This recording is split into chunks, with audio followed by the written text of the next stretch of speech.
Swabi TV के मुअज़्ज़ज़ दोस्तों, मैं हूं जहांगीर खान। तमाम देखने वालों को और सुनने वालों को अस्सलाम वालेकुम। वीडियो की तरफ बढ़ने से पहले आप सबसे छोटी सी गुजारिश है कि आप हमारे चैनल को सब्सक्राइब करें और साथ में मौजूद घंटी भी दबाएं। तो चलिए शुरू करते हैं, वीडियो की तरफ बढ़ते हैं। अगर मैं सच में इबादत गुजार होता तो एक बादशाह अपनी जवान साला बेटी की शादी के लिए बहुत फिक्रमंद था। खुद भी नेक और खुद तरस इंसान था और अपनी बेटी के लिए भी किसी नेक और इबादत गुजार दामाद की तलाश में था। एक दिन इसने वजीर को बुलाया और कहा कि किसी तरह मेरी बेटी के लिए मेरी रियाया में से इबादत गुजार इंसान को तलाश करके सामने पेश करो। वजीर सोच में पड़ गया। फिर यकायक इसके जहन में एक तजवीज आई। इसने अपनी फौज को शहर के जामिया मस्जिद की तरफ बुलाया और कहा, चुप करके देखते रहो, जो शख्स आधी रात मस्जिद में दाखिल होगा मुझे खबर करना और उसे निकलने मत देना जब तक मैं ना आ जाऊं। इसी वक्त एक चोर चोरी करने के इरादे से घर से निकला और दिल ही दिल में सोचा, क्यों ना आज शहर की जामिया मस्जिद में जाकर चोरी की जाए। थोड़ी देर सोचा और फिर रात को अंधेरे में मस्जिद की तरफ चल पड़ा। चोर की बदकिस्मती कि यही वक्त मस्जिद बंद होने का था। चोर कभी इबादत के लिए मस्जिद तो गया नहीं, कभी भूल से भी मस्जिद के पास से भी नहीं गुजरा था, इसलिए मस्जिद के बंद होने और खुलने के औकात से बेखबर था। इधर से ये चुप चुप के मस्जिद की तरफ बढ़ा। उधर से मस्जिद की इंतजामिया ने मस्जिद को बाहर से ताला लगा लिया और अपने घरों को चले गए। फौजी दोस्तों ने वजीर को इत्तला भेजी कि मस्जिद में कोई इबादत के लिए आया है, मगर मस्जिद को ताला लग चुका है। अब सुबह की अजान पर ही मस्जिद खुलेगी तो पता चलेगा कि कौन है। वजीर मस्जिद पहुंचा और सुबह की अजान का शिद्दत से इंतजार करने लगा ताकि अंदर मौजूद नेक इंसान को बादशाह के सामने हाजिर किया जा सके। जैसे ही मस्जिद खुली, वजीर दस्ते समेत अंदर दाखिल हुआ। चोर ने अंदर से किसी कोने से छुपकर इनको आता देख लिया। वो घबराया कि आज तो पकड़ा गया और कुछ ना सोचा तो जल्दी से नमाज की नियत बांध ली।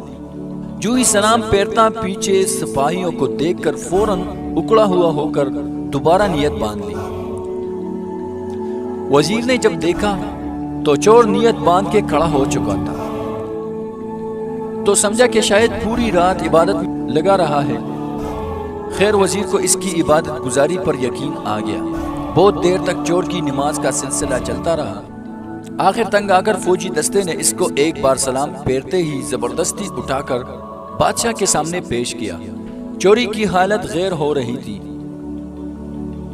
वजीर ने कहा, बादशाह सलामत, यह है आपका मतलूबा शख्स, इसे मस्जिद से गिरफ्तार किया है। रात भर मस्जिद में इबादत करता रहा। बादशाह चोर से मुखातिब होकर कहने लगा, क्या हाल है अगर मैं अपनी बेटी की शादी तुम्हारे साथ करके तुम्हें अपनी सुल्तानत का वली अहद मुकर्रर कर दूं, क्या तुम्हें मंजूर है? चोर हक्का बक्का होकर देखने लगा। डरते डरते पूछा, आली जान, ये करम नवाजी किस खातिर? बादशाह ने कहा, तुम इबादत गुजार हो, रात भर मस्जिद में रहे, सुबह अजान होने पर बाहर आए। चोर दिल ही दिल में सोचने लगा, ए अल्लाह, मैं चोरी की नियत से ही सही मगर तेरे घर गया, दिखलावे की नियत से ही सही नमाज अदा की, बदले में तूने दुनिया मेरे कदमों में डाल दी। अगर मैं सच में इबादत गुजार होता और रातों को तहज्जुद पढ़ा करता तो फिर तेरा इनाम क्या होता? खुश नसीब है वो लोग जिनका दिल इबादत में लगता है, अपने मालिक के सामने गिड़गिड़ाते और जिक्र करते हैं, आरामदा बिस्तरों को छोड़कर मुसल्ले पर खड़े होते हैं। अल्लाह पाक हम सबको सच्चा पक्का इबादत गुजार बना दे, आमीन। तो मोअज़्ज़ज़ दोस्तों, ये थी आज की कहानी। तो दोस्तों, ये एक छोटी सी गुजारिश है सब दोस्तों से जो ये वीडियो देख रहे हैं, सुन रहे हैं, कि मेरे भाइयों, जो भी हाल हम पर आए, जो जैसे भी हालात हम पर आ जाए, लेकिन नमाज नहीं छोड़नी चाहिए, क्योंकि सबसे पहले पूछ नमाज की होगी। सबसे पहले पूछ जिसकी नमाज पूरी निकलेगी तो सारे अमाल इनके पूरे आएंगे। तो इसलिए दोस्तों, نماز کو کبھی مت چھوڑو، کبھی بھی مت چھوڑو۔ بہت بہت شکریہ میرے بھائیوں، بہت بہت شکریہ۔ اگر آپ کو یہ ویڈیو پسند آ گئی ہو تو پلیز اس کو لائک کریں اور زیادہ سے زیادہ اس کو شیئر کریں، اور چینل کو بھی سبسکرائب کریں، اور ساتھ میں بیل آئیکن کو بھی دبائیں کہ ہمارے سارے نئے ویڈیو سب سے پہلے آپ تک پہنچ سکیں۔ بہت بہت شکریہ۔ السلام علیکم ورحمۃ اللہ وبرکاتہ۔